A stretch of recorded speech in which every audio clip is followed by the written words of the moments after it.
nós estamos iniciando mais um programa, A Política Nua e Crua. Esse programa, ele é pré-gravado, esse em especial, é pré-gravado, por isso ele não está acompanhando a dinâmica dos fatos que estão ocorrendo no país. No nosso próximo programa, que será o programa do dia 30 de março, 30 de março, nós estaremos já com ele acompanhando os fatos da semana. Tá? Nós podemos sair de férias, mas nós não podemos deixar de informar os nossos companheiros que nos assistem semanalmente o nosso programa e que têm enviado críticas bastante produtivas, que estão nos ajudando a mudar esse programa. Esse programa está em processo de construção. Ele não é um programa finalizado e pronto, já com... Vocês devem ter observado desde o início que ele veio variando de formato, que ele veio trabalhando entrevistas, não entrevistas, veio o programa só a Mauri falando, outros com outras pessoas. Isso é importante, tá? Essa dinâmica é importante. Mas o importante é que a gente toque as questões à frente e que a gente produza um produto que seja debatível por vocês, que vocês consigam participar, consigam trocar informações, é importantíssimo deixar críticas, deixar comentários, porque isso tudo vai ser abordado em próximos programas. Eu estou muito atento a isso. Tá? Então, agradeço a todos vocês que têm nos mantido num nível de audiência bem razoável, mas que nós precisamos ampliar. E, para isso, nós precisamos melhorar. E só vamos melhorar se nós tivermos a participação de todos vocês. Então, vamos começar o programa de hoje. O programa de hoje, como ele foi pré-gravado, naturalmente, eu não vou discutir as decisões do último Copom. Está previsto para 15 de março. Eu estou gravando antes de 15 de março, antes da data da reunião do Copom. Então, não sei se ele subiu 1% a mais de juros ou não nessa política suicida, que favorece só rentistas e que prejudica muito o nosso país, o nosso povo e o nosso governo. Então, eu vou discutir um assunto, vou começar falando sobre a questão do Banco Central, mas refletindo um artigo que foi publicado no site da Auditoria Cidadã da Dívida, que é um site que eu faço questão de verificar e levo pela seriedade com que esse grupo trabalha e as observações que eles colocam. Então, eles colocam uma observação básica, que eles dizem assim, o jornal O Valor Econômico publicou notícia com manchete no dia 20 de fevereiro. Tá? Lógico que eu estou publicando o nosso programa muito depois disso. Que o diferencial de juros é vantagem nítida do real, e investidor reconhece isso, diz Morgan Stanley. Bom, se o investidor reconhece isso, provavelmente o povo brasileiro vai chorar por conta disso. Então, aí a estrategista-chefe para a América Latina diz: o crescente diferencial de juros entre o Brasil e outros mercados, em especial os Estados Unidos, é um fator importante para o desempenho da moeda brasileira reconhecida pelos investidores globais. Sim, é muito fácil. Se eu pratico aqui mais de 8,5% em relação à inflação real, eu dou a inflação real, que é de 4 e poucos por cento, eu dou 13,5%, 14,5% de juros pelo investimento, é um altíssimo investimento. Principalmente considerando outros países. Quando a gente vê que, por exemplo, os Estados Unidos praticam 1,46 ao ano. A zona do euro, 0,39 ao ano.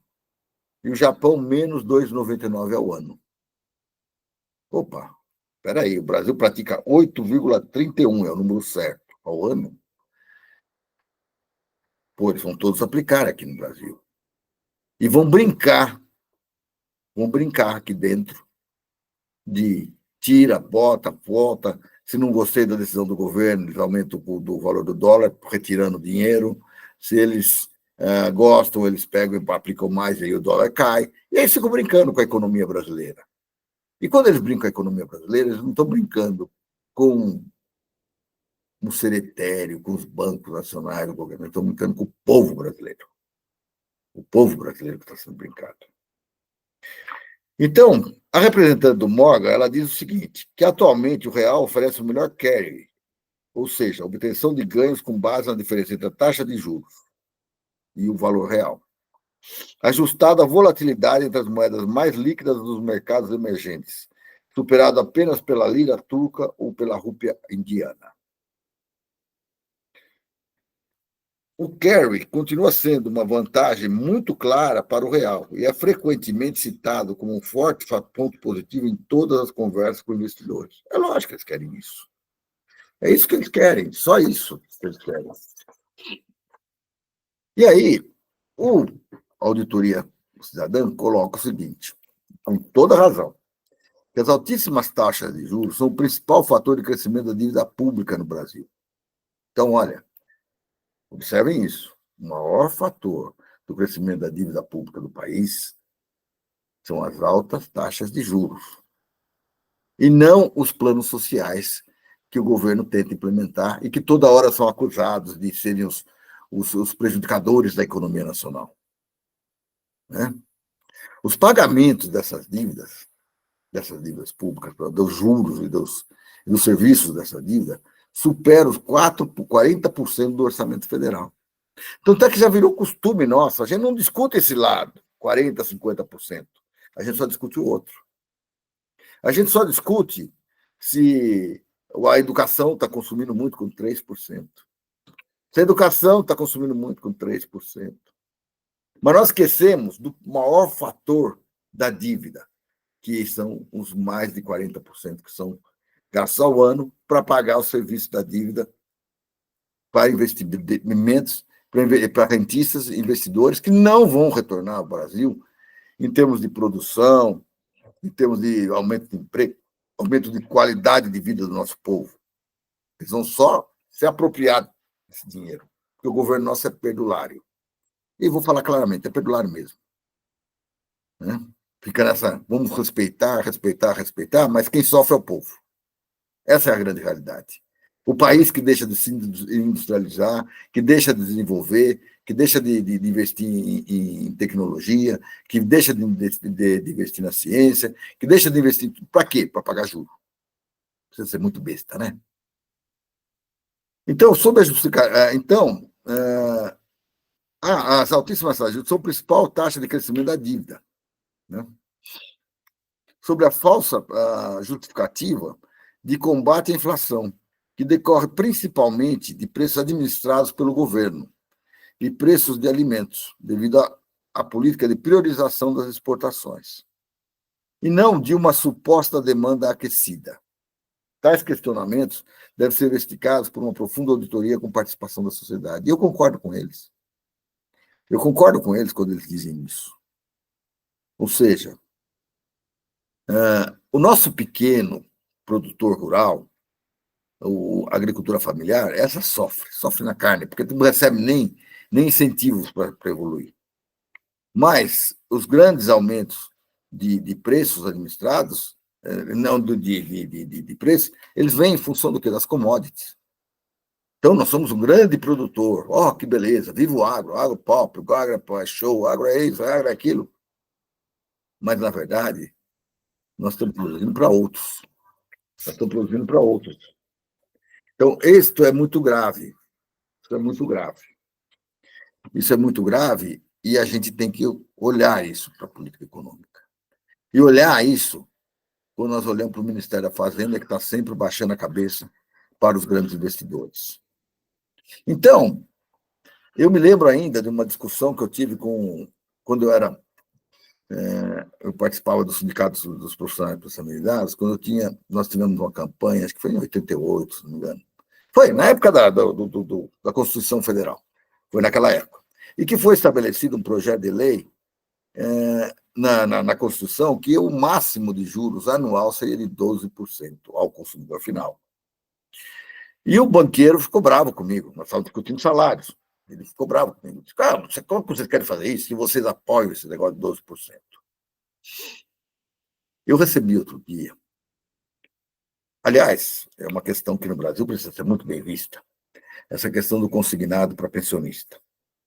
Eu, por exemplo, descobri que eu era pensionista do INSS pelo consignado, que me vendeu, me ligou, me falando, olha, o senhor tem uma grande oportunidade, o senhor tem um consignado aqui disponível no Banco Itaú, é o Banco Itaú que falou, de tantos mil reais, não sei o quê, papapá, papapá, o senhor pode pegar, mas eu não preciso. Não, mas se você precisar, pode pegar e aplicar. Eu falei, eu vou aplicar o mesmo juro que você me cobra, ou mais, eu vou ganhar em cima de você? Não, não, não, isso não. Isso não. E aí eu recebi a semana passada.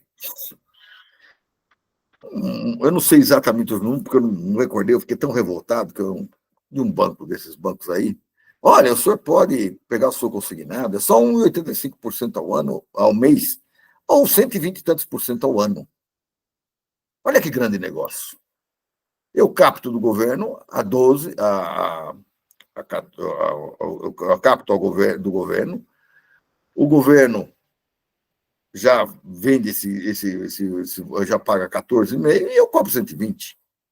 Olha que grande coisa, que beleza. Não, nós vamos pagar, quer dizer, vocês vão tirar do próprio trabalhador, do aposentado, que já mudou o perfil da dívida dele, que hoje a dívida dele não é mais de investimento na economia. Hoje é de investimento para remédio, para serviço médico, para esse tipo de coisa. E nós estamos brincando, ou para a própria alimentação, é lógico. E nós estamos brincando com isso. É uma brincadeira, não é? Uma brincadeira até de mau gosto, né? Então, o PLP, quer dizer, o PLP, que é a Projeto de Lei Complementar 104/2022, estabelece, proposto pela Auditoria Cidadã, ele propõe que as entidades que haja uma redução desses juros. E o PLT acaba com a Bolsa Banqueiro. No primeiro programa eu falei disso para vocês. Que o dinheiro que o banco não empresta, ou seja, que ele não empresta porque ele não vai ter um grande lucro, ele ganha do Banco Central para permanecer dentro do próprio sistema bancário. Então, ele nunca perde. Quem perde é o próprio trabalhador. Ou seja, a remuneração de sobra do cartão do banco, que atualmente recebe do Banco Central uma fortuna, devido à taxa Selic, alcançar patamares altíssimos. O PLP também estabelece o limite de 12% ao ano para a taxa de juros de qualquer empréstimo ou financiamento. Imaginem que, olha, a gente estaria remunerando bem, muito bem, o sistema financeiro, pagando 12% ao ano. Mas nós estamos felizes, comprando automóvel, comprando casa, comprando até para comprar alimentos, porque as pessoas estão comprando com cartão de crédito, depois não conseguem pagar, pagando juros de até 400% ao ano. Olha que brincadeira. Então não está na hora da gente se organizar e se juntar para que a gente realmente consiga discutir essa questão a sério e defender o povo brasileiro? Que brincadeira é essa? O governo nomeia um ministro, o dólar sobe, porque o mercado não gostou. Aí o governo volta atrás. Aí ele sobe, volta, sobe. Pô, pode parar com isso. Nós elegemos um governo para defender o povo brasileiro, para desenvolver o povo brasileiro. Nós queremos um governo que invista em tecnologia, que invista em infraestrutura, que invista em saúde, que invista muito em educação e formação de pessoas. É isso que nós queremos. Nós não queremos um governo que se amedronta porque o mercado empurra ele para economizar 30 milhões em benefícios sociais. Mas, por outro lado, no dia seguinte aprova no Banco Central, porque são eles que aprovam. Esse negócio de Banco Central independente é brincadeira. Ele aprova um aumento de 1% de juros que leva a consumir mais 55 bilhões por ano. E quem que paga isso? É o Tesouro Nacional. Nós não precisamos de um Congresso que não defende o povo brasileiro e quando se discute a questão do valor mínimo de pagamento de imposto de renda. Vamos subir para 5 mil reais.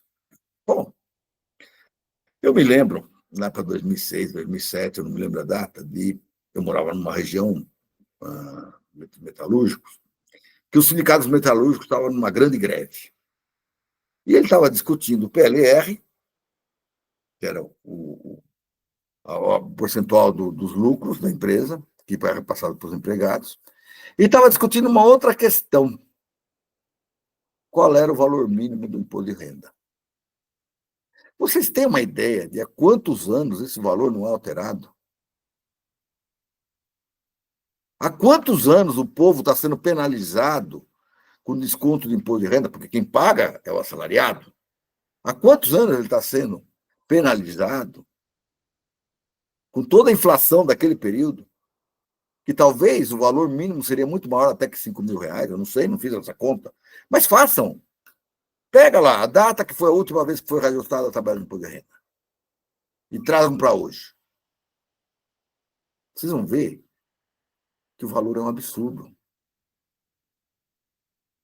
Ah, mas é pouco. Não, não é pouco, não. Não é pouco, não. Não é pouco, não, para o trabalhador. Qualquer dinheirinho que você tira do trabalhador significa muito para ele. Mas muito mesmo. Então, acho que essa questão é uma questão fundamental a ser tratada. Independente da solução que o Copom deu aí a semana passada. Nós temos que olhar o que nós elegemos, para que nós elegemos e com que objetivo. E nós temos que lutar por isso. Ah, mas isso é o Lula. Não, não é o Lula. O Lula é um agente. Nós somos os participantes.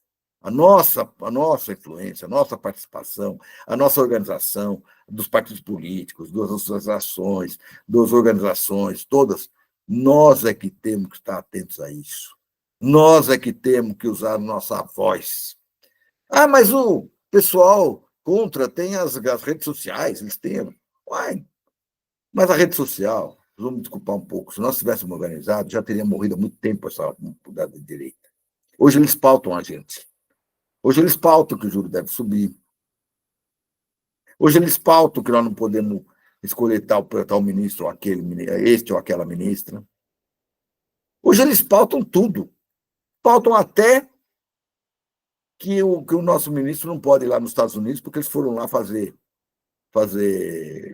lobby para proibir a justiça brasileira de agir conforme a nossa Constituição. Então, vamos parar com isso, pessoal. Vamos parar com isso e vamos levar a sério essa questão. Nós temos um país para construir. Nós temos um país e nós temos mais de 220 milhões de brasileiros para receberem uma vida de qualidade.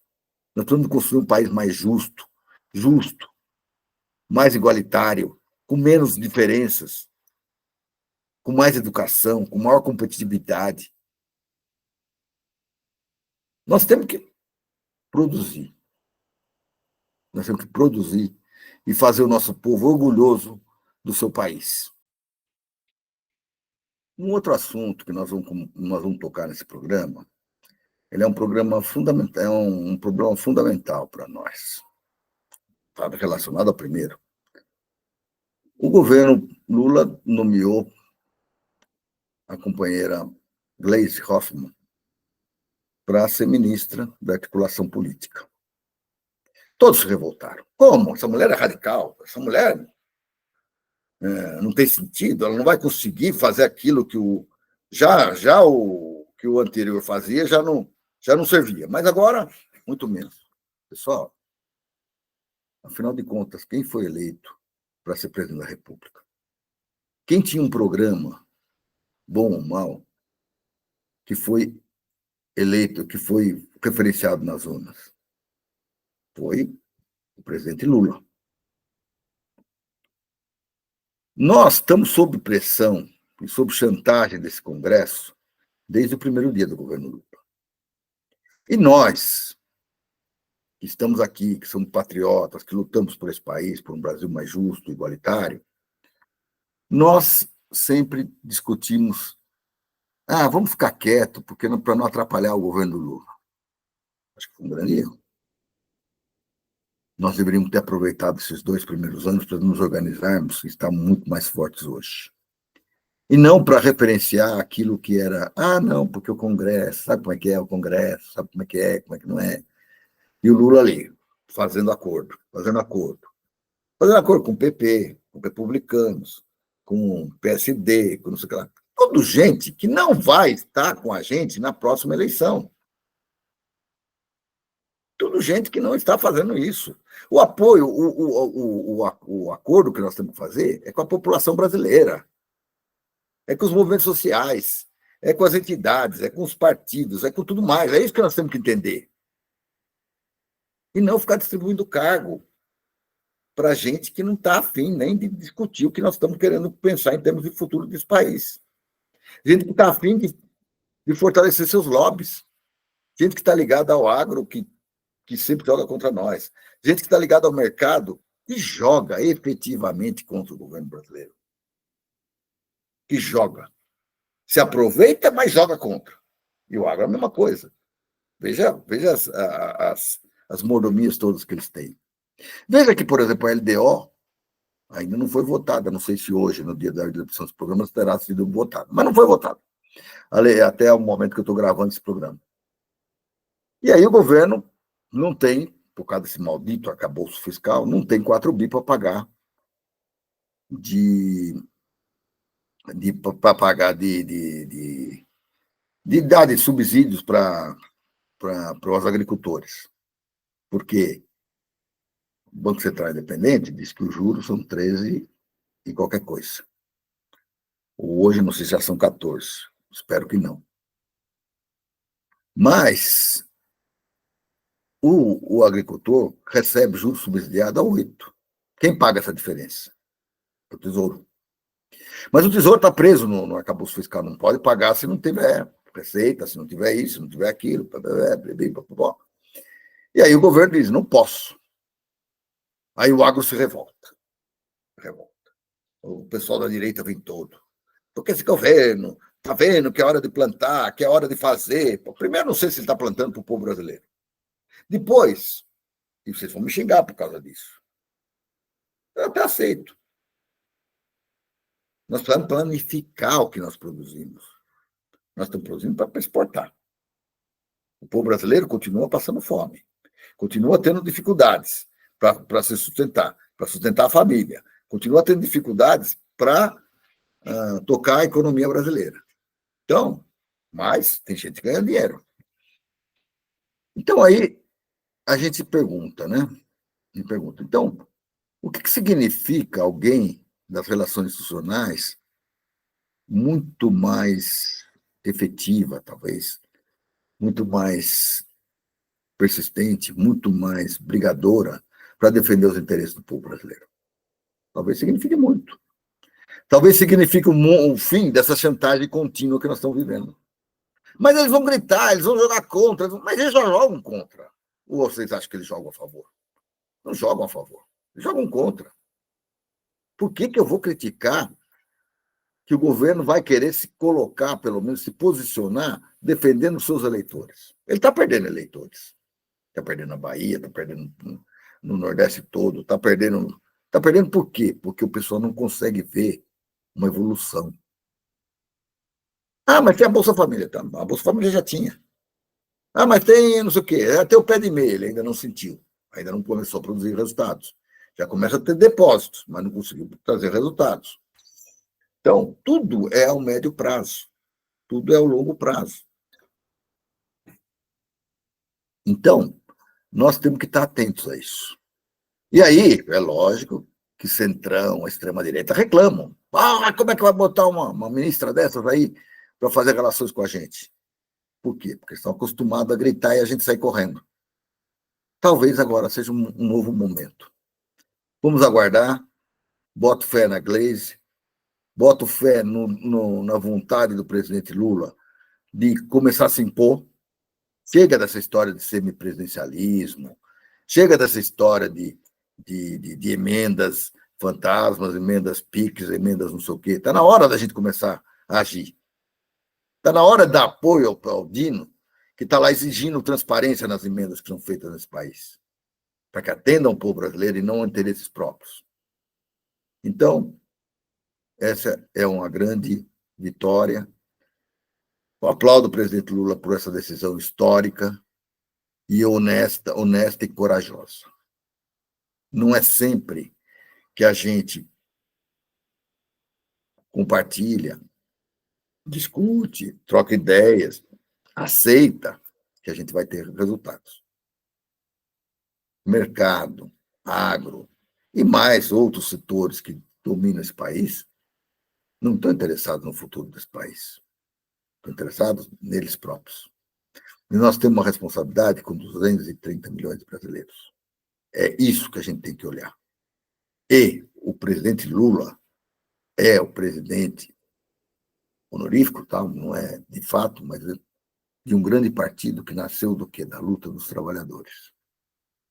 E tem que fazer jus a isso. Jus a isso.